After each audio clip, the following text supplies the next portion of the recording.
My parents texted, "You'll survive, but Ethan's startup is critical." While I lay in a hospital bed, their selfie at his launch party burning my screen. They had no clue what I'd do to rewrite our story.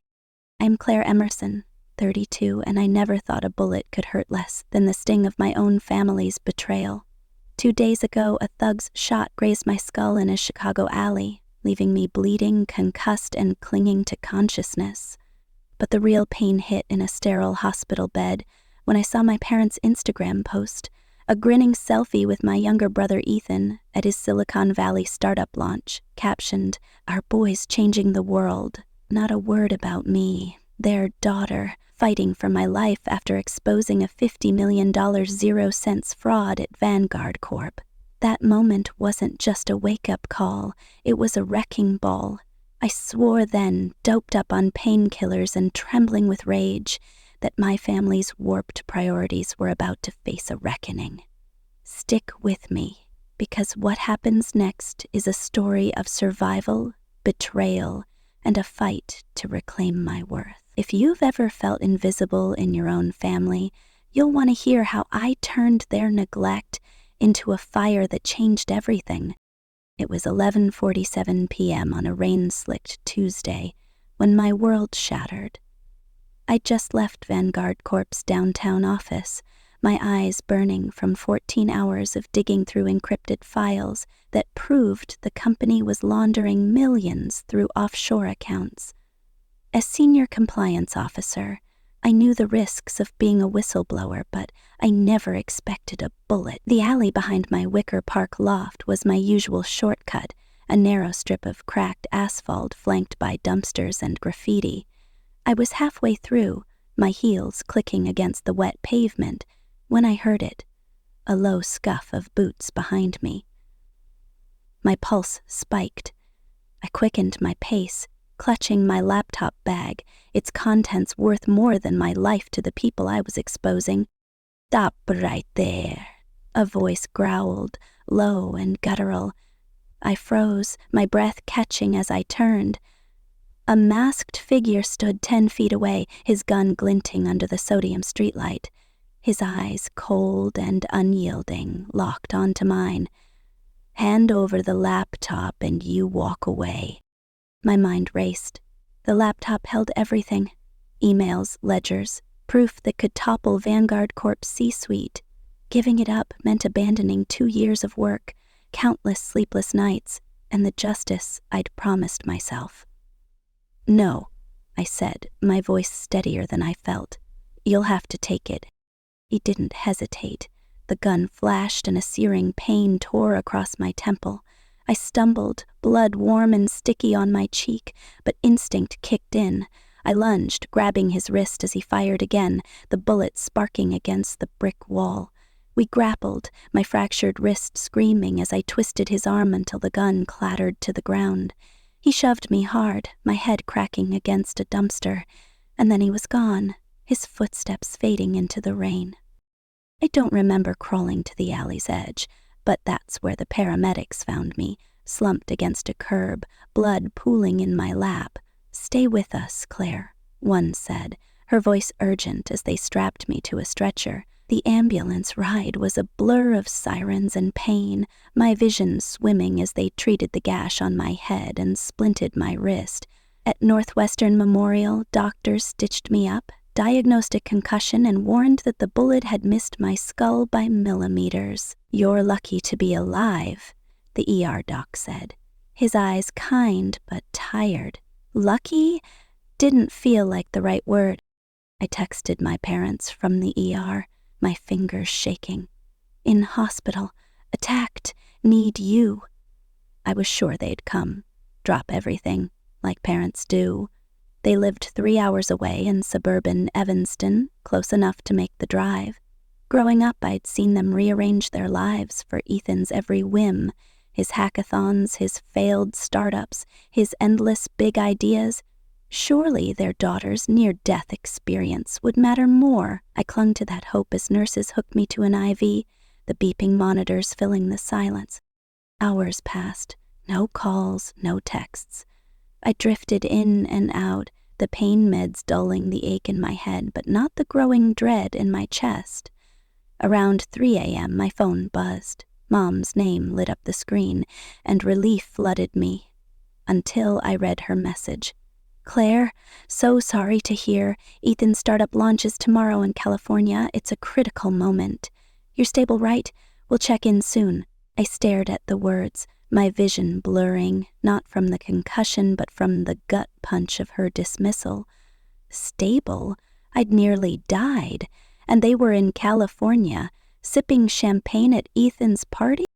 I opened Instagram, a reflex I'd regret forever. There it was, posted an hour ago. Mom, Dad, and Ethan, all teeth and triumph, posing in a sleek Silicon Valley loft. Ethan held a glass of wine, his arm around Mom, while Dad grinned like he'd won the lottery. The caption read, "Our boys changing the world, so proud of Ethan's startup launch."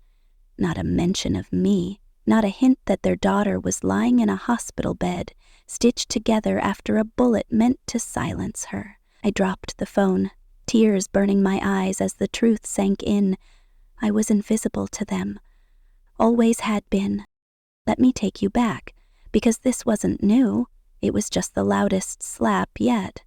Growing up in Evanston, I was the kid who never missed a deadline, who aced AP classes and led the debate team to nationals. I was the one who shoveled the driveway without being asked, who saved for months to buy a used laptop for school. Ethan, 3 years younger, with a golden boy, a dreamer with a smile that could charm anyone. He'd flunk tests, miss curfews, and crash the family car, but Mom would just laugh. "Ethan's got spirit," she'd say. "He's finding his path." When I was 16, I worked summers at a diner to afford college applications. When Ethan turned 16, they bought him a MacBook Pro for his coding side hustle. The pattern was set early. My high school graduation, where I gave the valedictorian speech, coincided with Ethan's regional hackathon. Guess where my parents were? Cheering Ethan's third-place finish in Milwaukee, while I walked the stage with only my aunt in the audience. "It's a big deal for him, Claire," Dad said over the phone that night, not sounding sorry at all. "College scouts were there. Your diploma's just a ceremony." I swallowed the hurt, like always, and kept pushing. I got into Northwestern on a full scholarship, worked night shifts at a diner to cover rent, and graduated with honors in business ethics. Ethan, meanwhile, dropped out of 3 colleges, each attempt funded by my parents' savings. "He needs support," Mom said when I dared question it. "You've always been so independent." Independent wasn't a choice, it was survival. I built a career at Vanguard Corp, rising to senior compliance officer by 30, a role that put me in the crosshairs of powerful people. My Wicker Park loft was my refuge, its walls lined with thrift store art I'd haggled for, its shelves stacked with books on corporate accountability. Every piece was a reminder of what I'd earned without handouts. But no matter how high I climbed, my parents' eyes stayed on Ethan, and I uncovered Vanguard Corp's $50 million 0-cents fraud, shell companies, fake invoices, money funneled to tax havens. I called Dad, thinking he'd be proud. "That's great, honey," he said, cutting me off after 20 seconds. "Ethan's pitching to VCs tonight. Can we call later?" He never did. Back in the hospital, the Instagram post wasn't just a betrayal. It was a mirror, reflecting a lifetime of being second place. Nurse Sarah, a no-nonsense woman with a warm smile, noticed my tears. "Family?" she asked, handing me a tissue. I nodded, unable to speak. She sat with me during her break, her presence a lifeline. "They're not here," I whispered. "They're at my brother's party." Sarah's jaw tightened. "That's not right, Claire. You deserve better." She wasn't just a nurse. She became my friend that night, sneaking me a contraband burger to replace the hospital slop, combing my matted hair when I couldn't lift my arm. "This is what people do when they care," she said, her voice firm. "They show up. The next morning, I called Sarah, my friend, not the nurse, to stay with me. She arrived within the hour, her face a mix of worry and fury when I showed her the Instagram post. "This is bullshit," she said, pacing the room. "Your parents are choosing a party over their daughter's life?" I shrugged, the reflex of a lifetime spent excusing them. "Ethan needs them more." Sarah stopped, her eyes blazing. "No, he doesn't. You needed them, Claire. Past tense. And they failed you." The doctor's rounds brought more bad news. My wrist fracture needed surgery to stabilize the bones, and the concussion meant weeks of rest. As a compliance officer, I knew what recovery meant. No screens, no work, no digging deeper into Vanguard Corp's fraud until I could think straight. The thought of pausing my investigation terrified me. I'd already stirred a hornet's nest. Someone had sent that thug to stop me. What would they do if I kept going? But stopping wasn't an option. I'd seen too much, knew too much. People were getting rich while others lost their pensions. I couldn't unsee that. Sarah stayed that night, sleeping in the recliner beside my bed, her presence a shield against the loneliness creeping in. My parents called once, a brief check-in filled with Ethan's launch updates. "He's meeting such big names," Mom gushed, as if I wasn't hooked to an IV. "His app's going viral," I mumbled responses too tired to fight. After they hung up, I stared at the ceiling, the hospital's hum, a backdrop to my racing thoughts. How had I let this become normal? Why had I spent 32 years chasing their approval, knowing I'd never catch it? Then came the second blow. At 10:23 a.m., my phone chimed with a text from Mom. I opened it hoping for an apology, a promise to visit. Instead, it was another photo. Ethan on a stage, holding a mock check for $2 million, 0 cents in seed funding, my parents clapping in the front row. The caption read, "Ethan's dream is reality. Proudest parents ever." I couldn't breathe. The room spun, my heart monitor beeping faster as tears spilled onto the pillow. They hadn't just ignored me. They'd erased me. Sarah found me sobbing, my phone clutched so tightly my knuckles were white. "They don't care," I choked out. "I could have died, and they don't care." Sarah took the phone, her face thunderous. "You're not nothing, Claire. You're everything to people who matter. And these people," she gestured at the photo, "they're losing you, not the other way around." She held my hand as I cried, the weight of a lifetime crashing down. Every missed milestone, every excuse, every time I'd been pushed aside for Ethan, it all poured out. The time they forgot my 25th birthday but threw Ethan a yacht party for his 22nd. The braces I paid for with babysitting money while they covered Ethan's orthodontist without blinking. The college tuition they couldn't afford for me but found for Ethan's third school. A social worker, Dr. Gwynn, stopped by that afternoon, her gentle eyes seeing through my defenses. "You're carrying a lot, Claire," she said, sitting beside me. I spilled it all, 30 years of being the less loved child, the responsible one who never needed help because I'd learned not to ask. "What you're describing is favoritism," she said. "It's not your fault, but it's shaped how you see yourself. You're allowed to set boundaries." Boundaries. The word felt foreign, like a language I'd never learned. But as Dr. Nguyen spoke, something shifted. I didn't have to keep playing this role. I could choose myself. That night, alone in the dim hospital room, I made a decision. I was done being the good daughter, the one who smiled through neglect, done pretending it didn't hurt. For the first time, I saw a future where I wasn't defined by their rejection, but choosing myself meant facing dangers I hadn't yet grasped. The thug's attack wasn't random. Someone at Vanguard Corp wanted me silent, and if they'd tried once, they'd try again.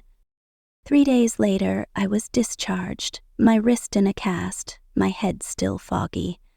My loft's stairs were impossible, so Sarah offered her ground floor apartment in Logan Square. "You're not doing this alone," she insisted, already clearing her guest room. I texted my parents, "Staying with a friend, needs space." Then I turned off my phone, the silence a rebellion I'd never dared before. Sarah's place became my safe haven. Her spare room filled with my favorite books she'd grabbed from my loft, a cactus I'd nursed for years, and a blanket that smelled like home. But safety was an illusion. On my second night, I woke to a rustling at the window. Heart pounding, I peered through the blinds to see a shadow slip away. The next morning, I found a note taped to the door. "Drop the case, or you're dead," I called Sarah, my voice shaking. "They know where I am." She rushed home, her face grim. "We're getting you a security system and a lawyer." The threats didn't stop. A week later, driving to meet a whistleblower attorney, I noticed a black SUV tailing me on Lakeshore Drive. It swerved closer, its bumper kissing mine, nearly forcing me into the guardrail. I floored the gas, weaving through traffic until I pulled into a crowded gas station, my hands trembling on the wheel. The SUV vanished, but the message was clear. I wasn't safe anywhere. Then came the break-in. I'd gone to Vanguard Corp late one night to retrieve a hidden USB drive with backup evidence. The office was dark, my badge granting access to the 23rd floor. My desk was trashed, drawers yanked open, papers strewn across the floor. Before I could react, a figure emerged from the shadows, a knife glinting in his hand. "You should have stopped," he hissed. I bolted, slamming the server room door behind me, my breath ragged as he pounded on it. Security arrived just in time, but the USB was gone. The worst was the hack. Working from Sarah's, I opened my laptop to find it frozen, a message scrolling across the screen. "We're watching you." My files, 2 years of evidence, were wiped. I spent hours with a tech friend, recovering fragments, but the damage was done. That night, a drone buzzed outside my window, its camera trained on me. I smashed it with a broom, my hands shaking as I found a note attached. "Your family's next." I moved to a safe house the next day, a nondescript rental in Uptown, paid in cash. Vanguard Corp upped the ante with a $10 million 0 cents defamation lawsuit, claiming I'd fabricated the fraud. The news hit every outlet, painting me as a bitter employee out for revenge. Reporters staked out the safe house, their cameras flashing as I ducked inside. My parents called, not to support me, but to beg me to drop the case. "It's stressing, Ethan," Mom said. "His investors are spooked. You're tearing the family apart." I hung up, their words a knife in my back. The final blow was Mark, a Vanguard Corp colleague I'd trusted. He'd sworn to back my case, sharing late-night coffees as we pored over evidence. But when Vanguard Corp offered him a promotion, he sold my files to them, leaving me with nothing but a text. "I'm sorry, Claire. I had to." I stared at his message, betrayal burning hotter than the bullet ever had. Through it all, Sarah was my rock, handling logistics while I rebuilt my case. But the stress took its toll. Migraines blinded me. Panic attacks sent me to urgent care, where doctors warned of long-term damage if I didn't slow down. Slowing down wasn't an option. Not with Vanguard Corp's goons circling, not with my family's neglect fueling my resolve. 5 weeks after the attack, I was ready to face my parents. Not to forgive, but to demand accountability. I chose a diner in Evanston, neutral ground where I could control the narrative. Sarah dropped me off, her car idling nearby in case I needed an escape. I arrived early, crutches awkward under my arms, and secured a corner booth. My parents walked in, looking older, their faces etched with worry. Mom reached for a hug, but I held up a hand. "Sit," I said, my voice steel. They complied. Dad's shoulders slumped, Mom's eyes red. "You weren't there," I started, no preamble. "I was shot at. nearly killed, and you chose Ethan's party. I slid my phone across the table, the Instagram post glowing.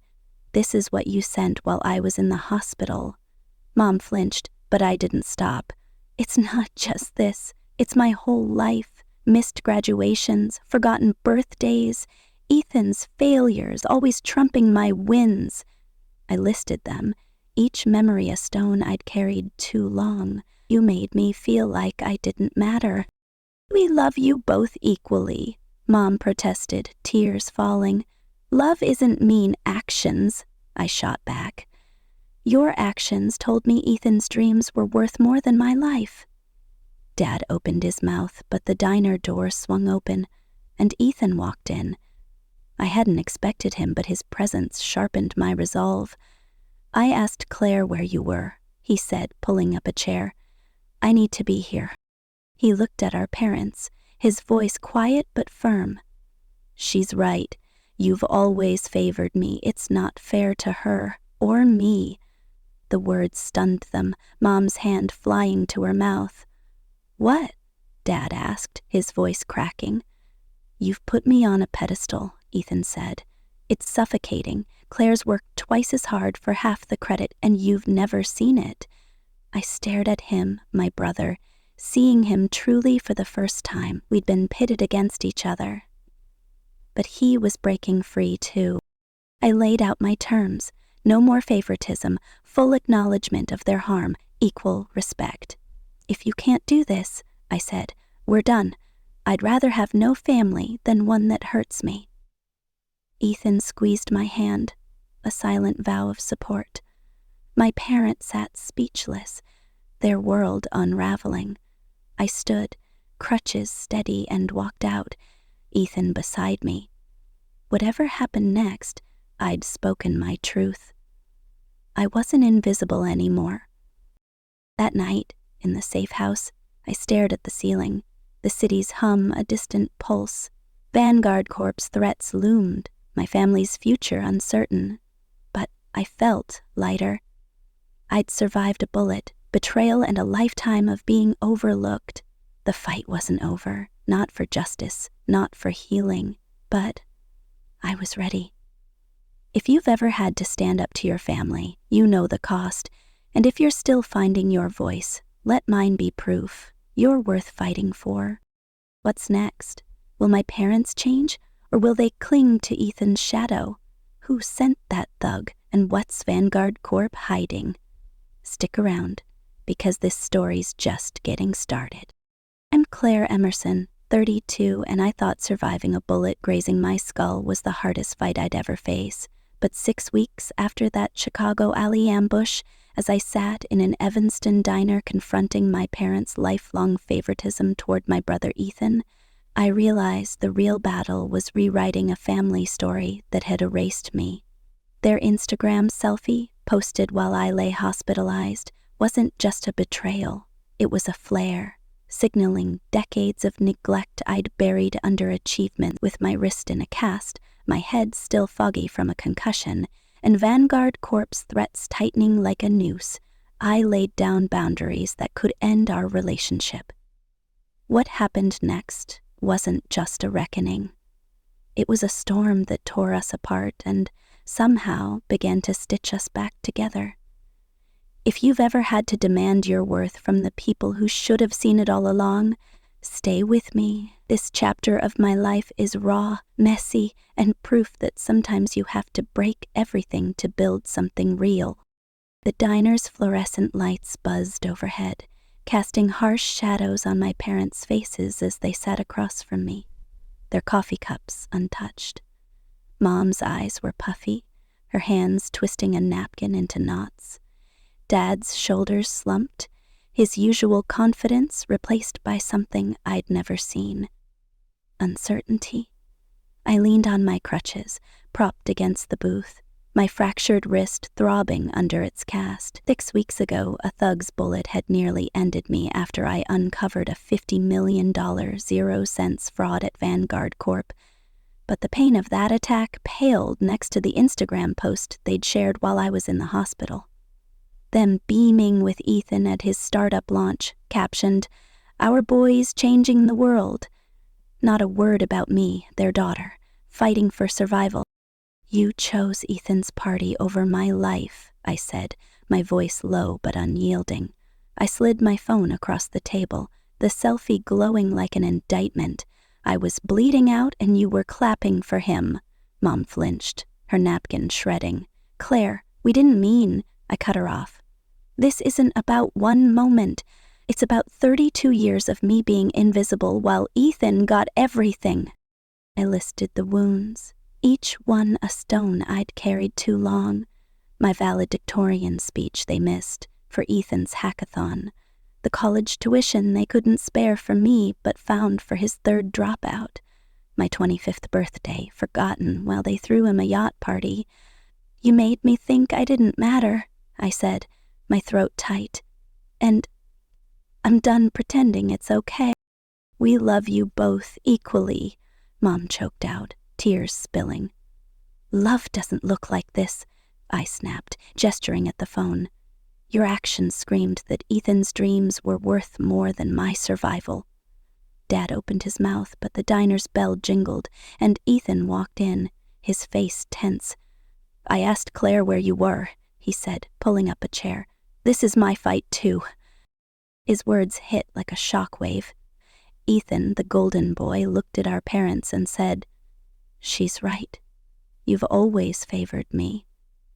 It's not fair to her or me. Mom's hand flew to her mouth. Dad's jaw tightened. What? He asked, his voice cracking.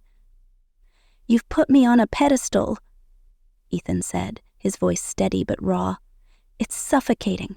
Claire's worked twice as hard for half the credit, and you've never seen it. I stared at him, my brother, seeing him break free from the role we'd both been trapped in. For the first time, we weren't rivals.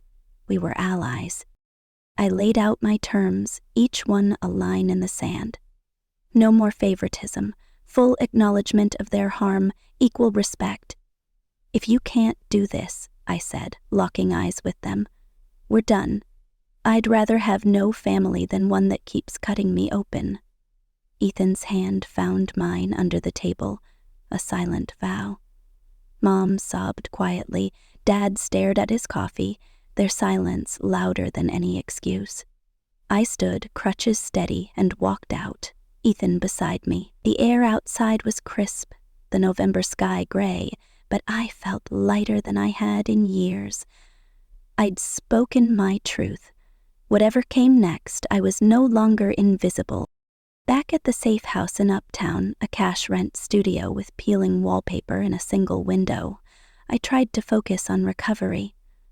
My wrist surgery had gone well, but the concussion left me with migraines that felt like lightning bolts and panic attacks that stole my breath. One night, as I sat hunched over a borrowed laptop, piecing together Vanguard Corp evidence, the room spun, my vision blurred, my chest tightened, and I collapsed, gasping. Sarah, my friend and now my anchor, found me and rushed me to urgent care.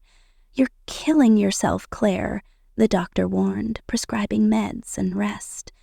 Rest was a luxury I couldn't afford, not with Vanguard Corp's $10 million 0 cents defamation lawsuit looming, not with death threats piling up. The first came a week after the diner meeting.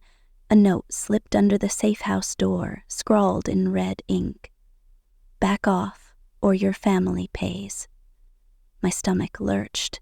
I hadn't spoken to my parents, but the threat against them, however flawed they were, felt like a vice on my heart. Sarah installed a security system, her face grim.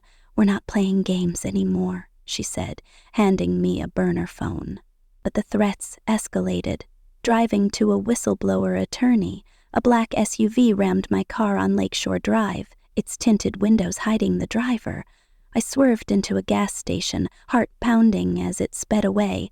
Then my laptop was hacked, my evidence wiped, a message flashing. We know where you sleep. A drone buzzed outside my window, its camera glinting, leaving a note. Ethan's next. The worst was the break-in at Vanguard Corp.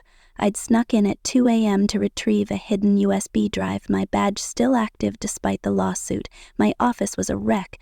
Files shredded, desk overturned. A figure lunged from the shadows, his knife grazing my arm before I slammed a chair into him and fled to the server room, locking myself in. His fists pounded the door as I hyperventilated, security's arrival saving me by second. The USB was gone, but the cut on my arm, shallow but stinging, was a reminder they weren't stopping. Amid the danger, my parents' absence gnawed at me. They'd sent over 50 messages since the diner, their tone shifting from confusion to desperation. "Claire, please call," Mom texted. "We're worried sick." Dad's voicemails grew frantic. "This isn't you, Claire. We're your parents." I ignored them, but Ethan's texts were harder to dismiss. "I'm sorry you're hurting," he wrote. "Is this about me?" I replied. "It's them, not you.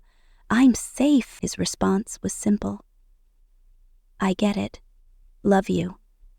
It was the first time I felt he saw me, not as a rival, but as a sister. Sarah, ever my shield, handled their attempts to reach me.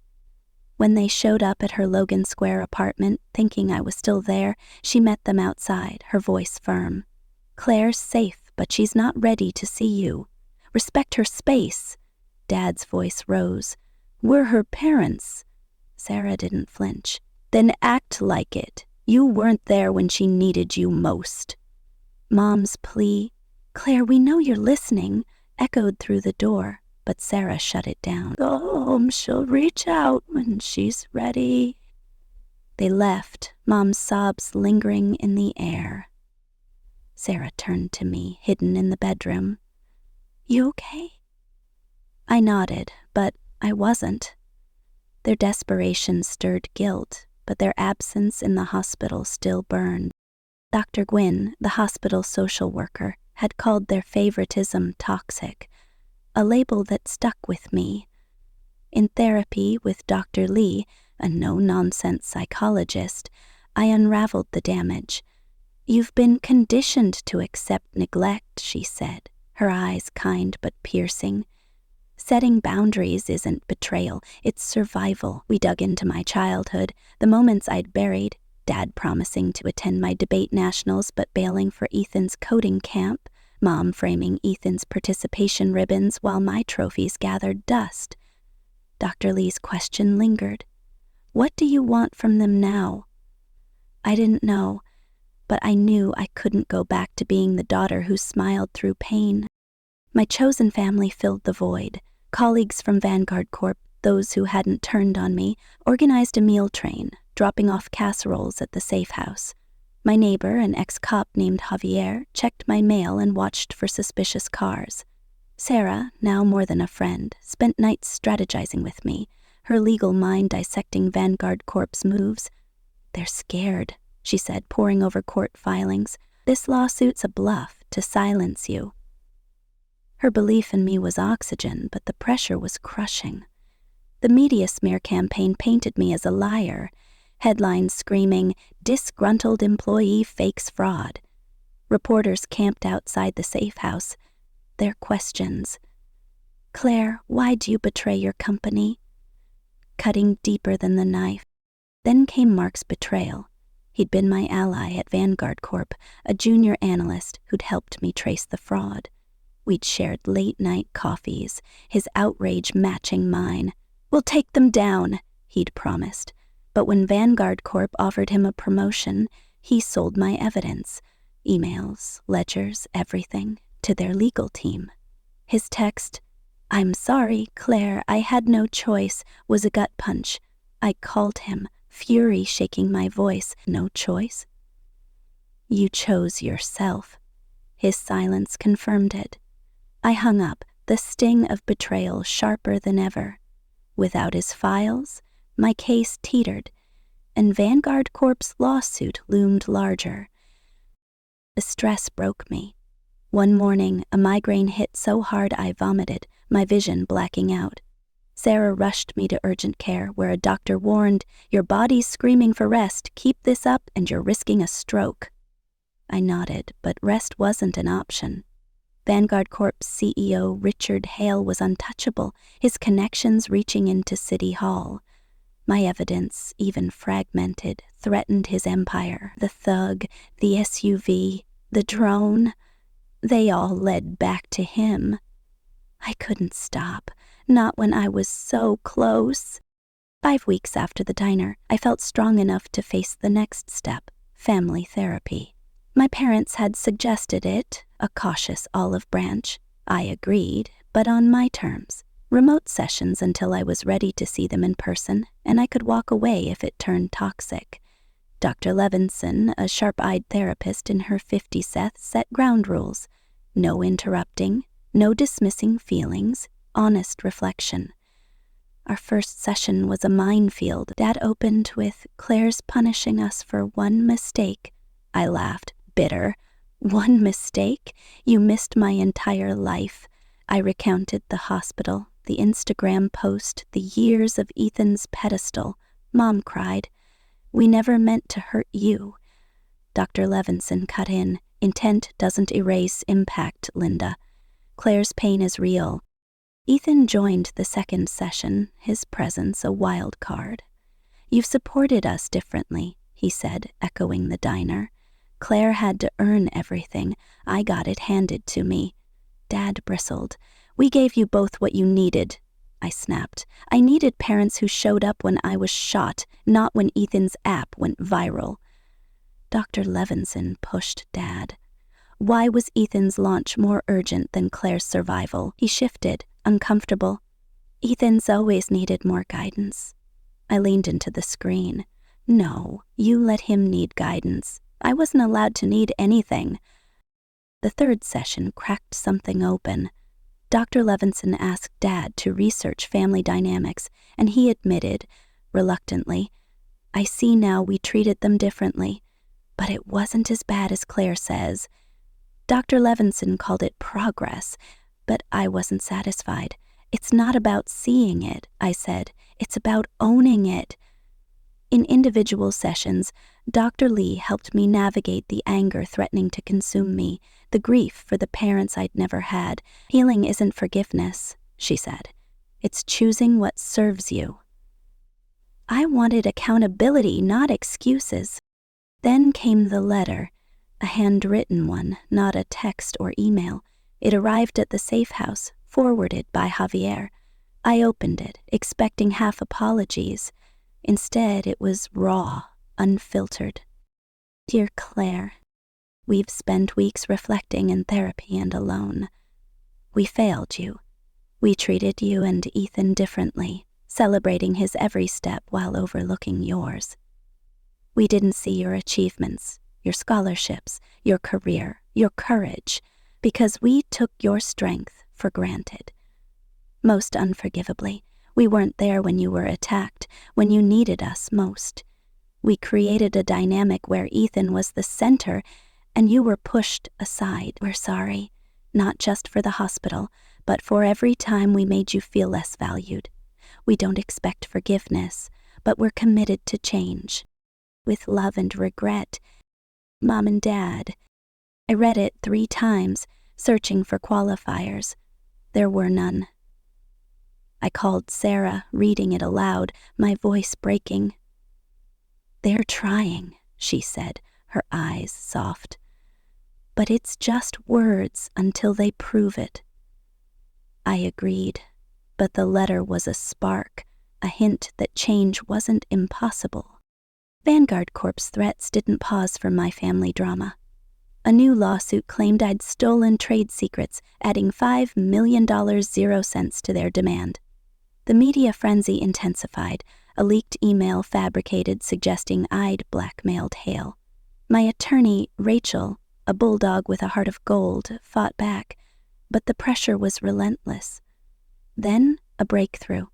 A whistleblower from Vanguard Corp's accounting team, terrified but willing to testify, sent me encrypted files. They confirmed Hale's direct role in the fraud, but meeting her meant risking exposure. I did it anyway, in a crowded Loop cafe, her trembling hands passing me a USB. "They'll kill me," she whispered. I nodded, knowing the feeling. The meeting wasn't unnoticed. That night, a car idled outside the safe house, its engine rumbling. I peeked through the blinds, my pulse racing as a figure stepped out, lighting a cigarette. He stared at my window, then tossed something, a brick, through the glass. It landed with a note, "Last warning." Sarah called Javier, who arrived with a gun, but the car was gone. "You're not safe here," he said, helping me pack. I moved again, to a friend's cabin in Wisconsin, the isolation both refuge and prison. My parents' actions began to shift.